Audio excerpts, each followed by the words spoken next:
Hey guys, what's up and welcome back to Game Set Live. Today we are looking at the amazing, the wonderful, the devastating Imperial Star Destroyer, the Devastator. Of course, this is from A New Hope and actually comes from Rogue One, which goes into A New Hope. This is Darth Vader's Imperial Star Destroyer. Of course, it's the UCS Ultimate Collector Series edition.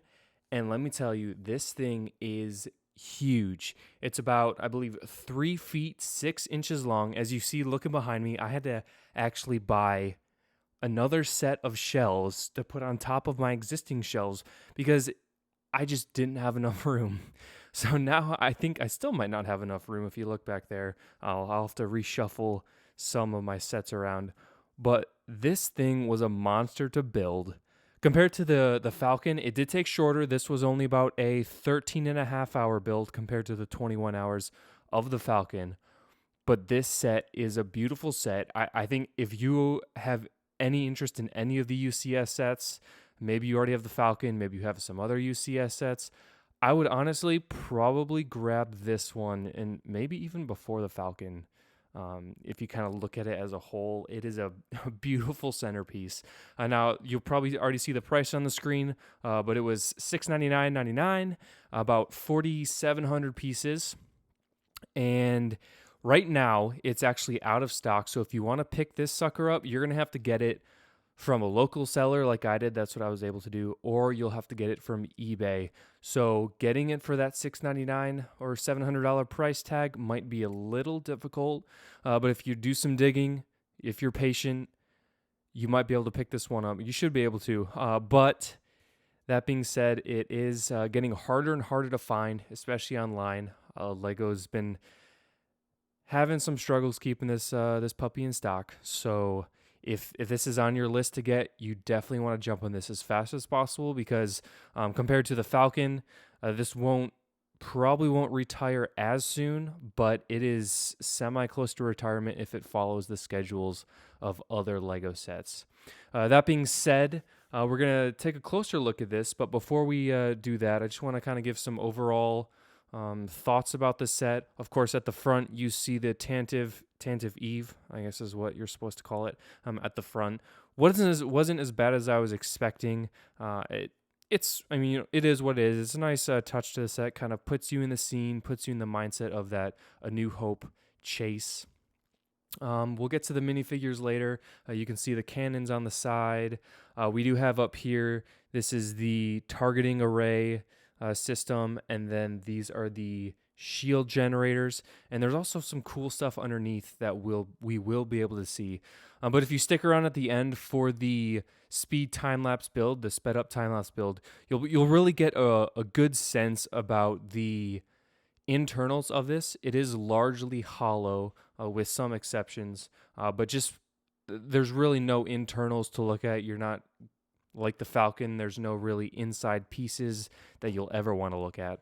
So that does kind of limit the different display abilities you can have with this set, but just looking at it as it is, I don't think you really want to alter it in any way. So that being said, let's get on to the close-ups. So as we start looking up into some of the close-ups of this set, I wanted to make sure to show you guys the sticker. I actually have not put it on the plaque yet.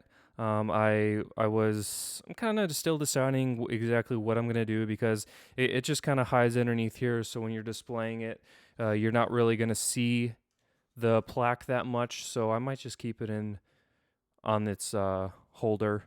Might not take the sticker off, but as you can see, Devastator has the description of the cannons, of the manufacturer, the distance, and that actually is a mile long.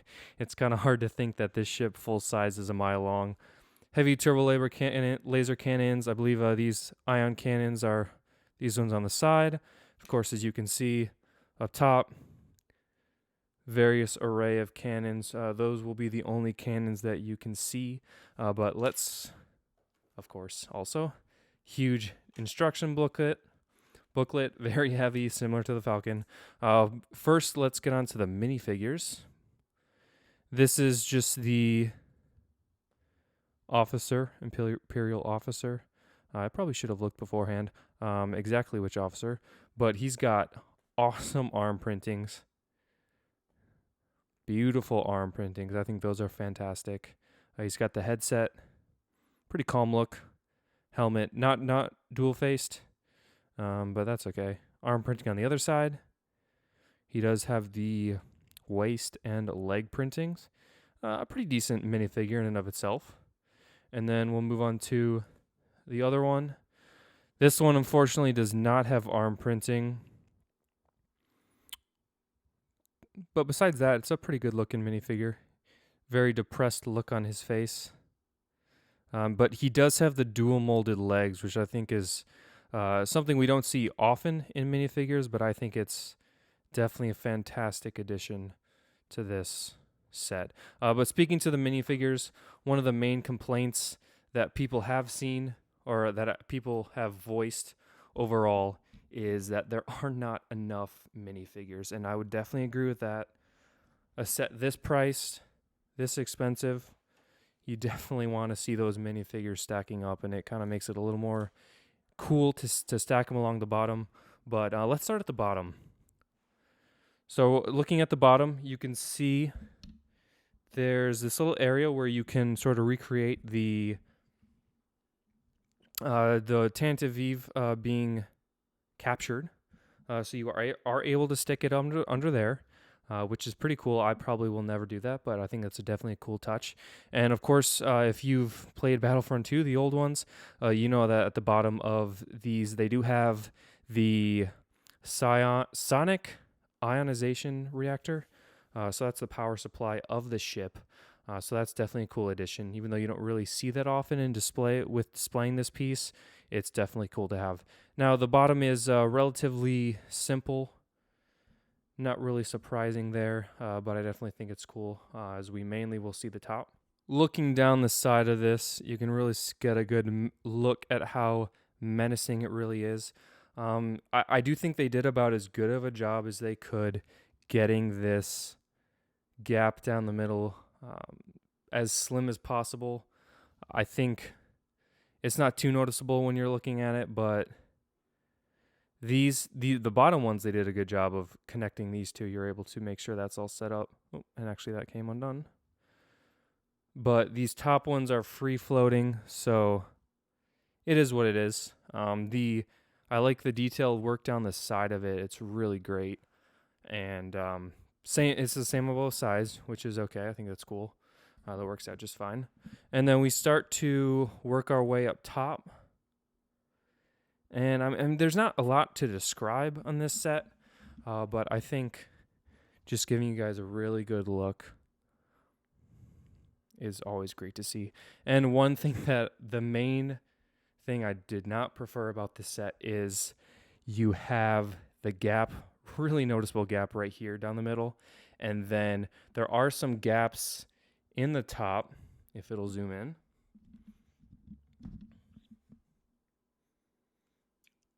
There are some noticeable gaps with these pieces right here that you kind of have to make sure they're pushed down. Same for both sides, and then on the side as well.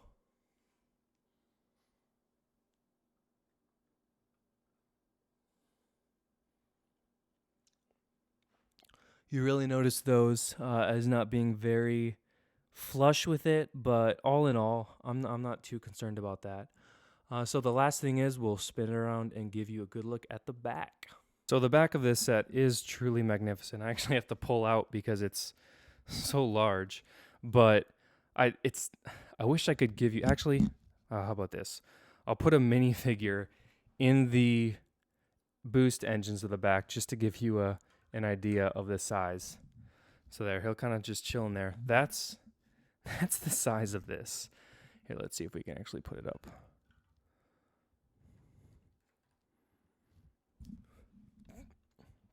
That just shows you the massive size of this set. And honestly, if you can display this set in an area where you can see all angles, at least the side and the back, that's definitely the way to go. You definitely don't want any part of this ship hiding. And then kind of speaking into the gaps, when only really when I'm shining lights in here can you see the yellow. So that's not really an issue. One thing I didn't like was this back is a little flimsy. So as long as you're not really touching that, you're okay. The engines themselves are really nice touch with the translucent blue. I really do like that. They're really able to hide most of the gaps. Most if not all of the gaps, as long as you're not looking on here with the magnifying glass, you're really not going to notice much. I hope you guys enjoyed that detailed look at this set and really kind of the displayability and the masterpiece that went into this. And if you're kind of on the fence of this and you don't know if you really want it in your collection, I hope this really showed you that, yeah, this is definitely something you want in your collection. So as we're looking at the time-lapse build right now, you can really see the structure and the infrastructure, actually is really a better word, that went into this set, and really gives you a good idea of what this set is all about and how all those piece counts really do make a difference in putting this one together. So I hope you guys will watch the rest of the time-lapse build. So thanks for watching, guys, and remember to keep it live.